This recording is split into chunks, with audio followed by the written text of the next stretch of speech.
ABC Listen. Podcasts, radio, news, music and more. Bethel around the wicket again. Smith tries to lap it, gets inside the bounce, just paddles it away through backward square. He comes back for two. Crawley collects in the outfield. Smith turns for three. Webster gets back. Smith's got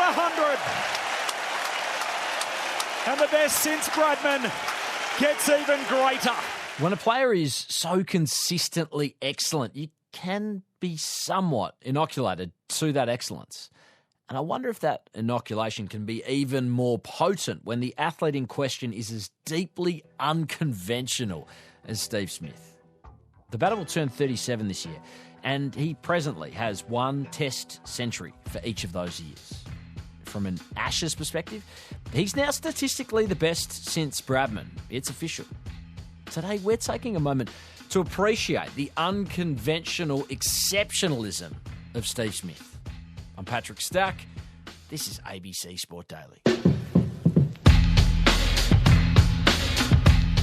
Dean Bilton has been covering this Ashes series all summer long for the ABC. Dean, you've written about a sense that this series in some ways kind of needed a Steve Smith landmark. Why did you feel that was the case? Well, I don't feel like any summer feels quite complete without like a proper Steve Smith innings, a proper Steve Smith day. And this one in particular, I mean, I feel like he needed it. He hasn't scored 100 at home against England since that 2017-18 series, which is not something that I was consciously aware of until I was looking into it yesterday. And considering this is probably the last Ashes test he will play at home, I say probably, surely the last Ashes test he will play at home. Yesterday was kind of his last chance, really. I'm sure he was aware of that. He kind of batted as if he was aware of that. Deep mid-wicket on the boundary, almost at deep square. Use of the feet by Smith, smashes Bethel back down the ground and over the rope for six. Well, that's what's happened with the introduction of spin. Welcome to the crease, Jacob Bethel. But for us watching as well, it's been such a bowlers series, and it's been such a strange off-kilter series. The speed of the matches, the tempo of the games, just it's never really felt settled. And in a really strange way, considering the way he bats, watching Steve Smith score runs in the way he did yesterday just seemed to settle everything down. It felt like, right, Australia's won the Ashes. You know, we're in Sydney. It's a dead rubber, but, 3-2, 4-1 is kind of what we're going for here. And Steve Smith's got day three all to himself on a pretty comfy pitch against a bowling attack that's just absolutely out of gas, absolutely out of ideas. And he's just going to do his thing. And it felt really nice. It felt like being back home again. It felt like summer. And I think that's why we needed it. He needed it because he's addicted to this sort of thing. He loves scoring runs, and he wouldn't have been satisfied with himself if he hadn't have come out of this summer with 100. Was it Steve Smith who said whenever he got 100, he'd reward himself with a bar of chocolate? Was that true? Yeah, it was. He did reward himself and he made him that regularly. He had a bar of chocolate every week. Well, yes. So everybody gets to go home happy in the end, except for Matthew Potts, really. Yeah, there was a beat recognition to it, wasn't there, whether it was us or him. And when you think about great Australian batters, trademark shots might come to mind. Mark Walker, clips off the pads. Damien Martin, cover drive. Ricky Ponting's, disastrous pull shot for the bowling attack, at least. Have the Smith idiosyncrasies kind of come to represent Smith's trademark? I think it has to be, because you're right, he doesn't really have that one shot. When I think about watching him bat at his absolute best, I guess it was the sort of shot through mid-wicket when he had absolutely no business picking them from outside off stump, moving across his crease, playing through the onside. I love it when he plays those on drives. He played one to get to 50 yesterday. On drive by Smith for four, just to the onside of straight, not far away from the stumps. Steve Smith moves past 50. That's a glorious shot by Steve Smith. And he also played one, I remember he made that 100 in Brisbane last year against India. It was his first one for a while, and he was scratchy. And then he played one on drive where I was like, right, there he is. He's back. He's found it. And he did the same thing again yesterday. So, I mean, you could call those signature shots, but I think you're right. I mean, when people remember Steve Smith, they'll remember the runs, they'll remember the hundreds, but they'll remember that he did it in a ridiculous manner. As he goes wide of the off stump, and thank you, I'll have four. And Smith, as is his way, he's such a fastidious fella. He said, I've just hit it for 4, I know that, but I need new gloves. I've only been wearing them for 3 overs. That's the end of the over. In a way that nobody else has ever batted like that, except Marnus, a little bit. They'll remember the ticks. They'll remember him calling wides that he's faced. They'll remember him getting uppity about a woman in the row Z carrying some ice creams, apparently distracting him. You know, him jolting around, rolling around on his back. Right, tongue in. We're ready to go. Tongue over the wicket, short, and it's rolled Smith over, almost a full backward roll in the direction of Joe Root. He left the ball alone, and active swaying out of the way, almost a little bit of circus gymnastics.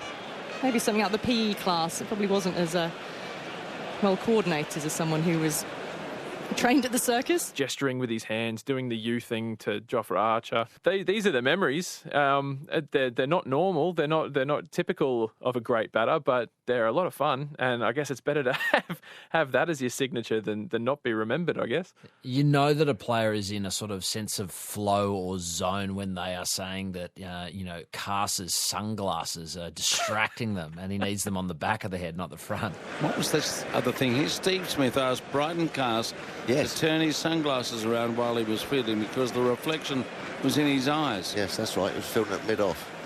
Gee. Yeah. He could see the Opera House from the dressing room, Steve Smith. The term best since Bradman, it gets thrown around for many players over the journey. I feel like Tendulkar, Root, Ponting. From an Ashes perspective, Smith's actually now there. He's eased past Jack Hobbs. He's into second on the run scorers list between the two enemies. Do you think sometimes you kind of need a hard stat like that to underscore a player's greatness? A little bit, yeah, but I think it's also for something like that, sort of best since Bradman. I think you can make numerical cases for a lot of players. The thing that nudges Smith is I think he's had a couple of those real signature series, and I think 2019 was the one away that kind of put him on a higher plane. The way he batted in the face of some incredible adversity in that particular winter, that was the point where he kind of elevated himself again. The comparison will be made to Joe Root, who's had some fantastic knocks against Australia in his home series, and now he's made 2 really, really good hundreds on this tour. Here comes Nisa. He's forward, driving for a single. Down through a vacant mid-off, they go for 1. They return for 2. And Joe Root just punches his glove on his bat, takes off his helmet, and more gladiatorially he raises his arms as he celebrates a rare century in Australia in a test match, only his second. He hasn't had that was Joe Root's Ashes. He hasn't had a series where he's been clearly the best batter in that series, far and away, doing things that nobody else can do. Smith's had one of those, at least one of those, maybe 2, because he did similar things in 17-18 as well, in Ashes series, and then plenty of series like that against other countries as well. So a bit of it has to be a bit more unquantifiable, I think. It kind of has to be the feeling, how they make you feel watching them bat. And that, I think, is what nudges Smith ahead of some of his contemporaries. You can go back and it's tougher to compare him to players of previous eras, but if we're looking sort of apples to apples, the big 4, and specifically in this case Root, I think that's just what would nudge him ahead. Many wondered, I think, if Smith might retire from tests at the end of this series. I mean, he dismissed those suggestions outright before this game because I think the obvious question was, well, we know Usman Khawaja is departing. Are you now considering it? And Smith was sort of, clear that he won't be. He will turn 37 in June, and the expectation was because of his kind of unusual style that we've touched on, his game might at some point fall off a cliff. That his, eyes, if they sort of faltered, his game would collapse. There's not much sign of degradation. How much longer do you think he might continue? Could he conceivably get to the next Ashes series? It's only 2027. It's not actually that far away. Yeah, I think if I was to guess, I would say I think he will. I think he'll play in that away series now. He's got a bit of a break. They all do in Test cricket for about 8 months or so now, and then it's going to come thick and fast. And 2027 in particular is going to be absolutely enormous. So I think he might sort of circle that as sort of a grand finale year. But equally, I can see him getting to a point where they're going to have to push him out. He doesn't seem the type to ever want to stop playing cricket. I was talking to the guys earlier. Could you imagine him as a 10-year-old, as an 11-year-old, just refusing to stop batting? He got out today for 138 and was shaking his head and tutting, and he looked heartbroken. Tongue over the wicket. Smith, necking, caught. He's out. And his namesake takes the catch.